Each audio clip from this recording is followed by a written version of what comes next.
হুগলির খানাকুলে যেখানে জলমগ্ন হয়ে পড়েছে রাস্তাঘাট, জল ঢুকেছে খানাকুলের 10টিরও বেশি গ্রামে। আরামবাগ গড়ের ঘাট রাজ্য সড়কের ভরসা এখন নৌকো। বিপদসীমার উপর দিয়ে বইছে রূপনারায়ণ মুন্ডেশ্বরী নদীর জল। জলের তলায় চলে গিয়েছে বিঘের পর বিঘে চাষের জমি। স্থানীয় প্রশাসনের দেখা না মেলায় ক্ষুব্ধ এলাকার মানুষ।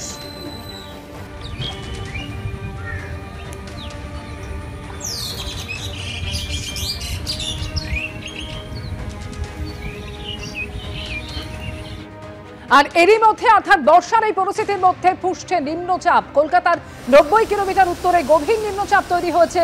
উত্তর পূর্ব বঙ্গোপসাগর পর্যন্ত বিস্তৃত মৌসুমী অক্ষরেখা। আজ দক্ষিণবঙ্গের সমস্ত জেলাতেই বজ্রবিদ্যুৎ সহ বৃষ্টি হবে এবং আগামী 2 থেকে 3 ঘন্টার মধ্যে ঝড় ও বৃষ্টির সতর্কতা রয়েছে 5টি জেলায়। কলকাতা, হাওড়া, দক্ষিণ 24 পরগনা, 2 মেদিনীপুরে বজ্রবিদ্যুৎ সহ বৃষ্টি হওয়ার সম্ভাবনা। 30 থেকে 40 কিলোমিটার বেগে বইবে ঝোড়ো হাওয়া। বিক্ষিপ্তভাবে ভারী বৃষ্টির সতর্কতা রয়েছে পুরুলিয়া, বাঁকুড়া, 2 বর্ধমান, বীরভূম এবং মুর্শিদাবাদেও। আগামী 24 ঘন্টা উত্তাল থাকবে উত্তর বঙ্গোপসাগর। পশ্চিমবঙ্গ এবং ওড়িশার মৎস্যজীবীদের সমুদ্র যেতে নিষেধ করা হয়েছে। উত্তরবঙ্গের 5 জেলাতেও রয়েছে ভারী বৃষ্টির সম্ভাবনা।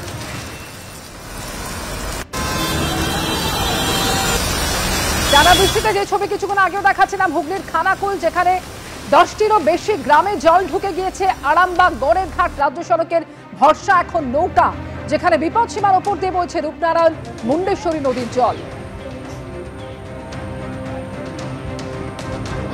জল বেড়েই চলেছে। মানে আরামবাগ জগদীশতলা থেকে যে গড়ের ঘাট রাস্তা, পিচের রাস্তার উপর দিয়ে নৌকা পারাপার করে লোককে সব পারাপার করে দিতে হচ্ছে, নাহলে লোক যেতে পারছে না। এবারে জল ছাড়লে আরও বিপজ্জনক হয়ে উঠবে। এখন মোটামুটি এই জলে ঘরবাড়ি সব ডুবে গেছে, মাঠের চাষবাস সব একবারে সব পচে গেছে, সব কাটা যায় না, সব মাঠের ফসল মাঠেই রয়ে গেছে, কিছু করার নেই। সল্টলেকের 9 নম্বর আইল্যান্ডের ছবি, যেখানে একেবারে বেহাল অবস্থা রাস্তার। খানাখন্দে জল জমে রয়েছে এবং রাস্তায় কই মাছ ছেড়ে বিক্ষোভ দেখালেন বিজেপির কর্মীরা।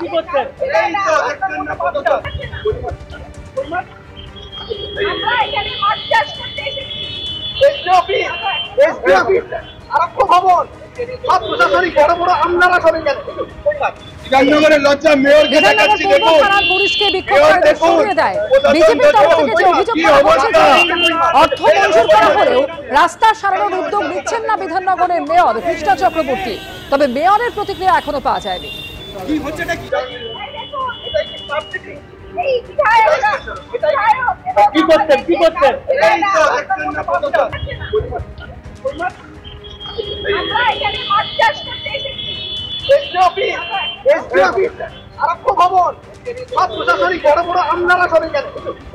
বিধাননগরের লজ্জা মেয়রকে দেখাচ্ছি, দেখুন মেয়র, দেখুন প্রশাসন, দেখুন কি অবস্থা।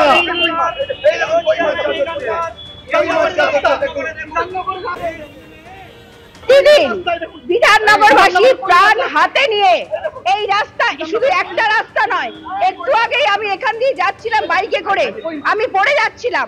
আজকে বিধাননগরের প্রত্যেকটা মানুষ বিক্ষুব্ধ। কেন এত যে প্রশাসন, যাদের কাউন্সিলরদের যারা মানুষ এনেছিল, সেই মানুষই আজকে চাইছে যে আজকে বিধাননগর নয়, বাংলা থেকে যেন তৃণমূলের বিসর্জন হয়। আজকে বিধাননগর বিজেপির পক্ষ থেকে আজকে বিধাননগরের যে রাস্তাঘাটের বেহাল দশা, বিধাননগর রাস্তাঘাট এই খানাখন্দে পড়ে গেছে সমস্ত ওয়ার্ডে। বিধাননগর পৌর নিগমের মেয়র কি করছেন? এইখানে সামনে এসডিও অফিস, এখানে এসডিও মন্ত্রী আমলা সুজিত বসু, বিধায়ক কোথায়? সাধারণের ট্যাক্সের টাকা কোথায় যাচ্ছে? কোথায় যাচ্ছে? রাস্তাঘাট হচ্ছে না কেন? রাস্তাঘাট হচ্ছে না কেন? এই ইট ফেল রাস্তা সাধারণ মানুষ ভোগান্তি করবে, এটা চলবে না। এসডিও অফিস, এইখানে এসডিও প্রশাসন বসেন, দিন রাত এখান থেকে যাচ্ছেন। মেয়রের বাড়ি এই সিজে ব্লকে দিন রাত এই পথ দিয়ে যাতায়াত করছেন, দেখতে পাচ্ছেন না? জনগণে কই মাছ ছাড়লাম, কই মাছ 600 টাকা 800 টাকা কিলো। এইখানে চাষ করব, এইখানে ডিম পারবে, এইখানে বাচ্চা হবে, বিক্রি করবো।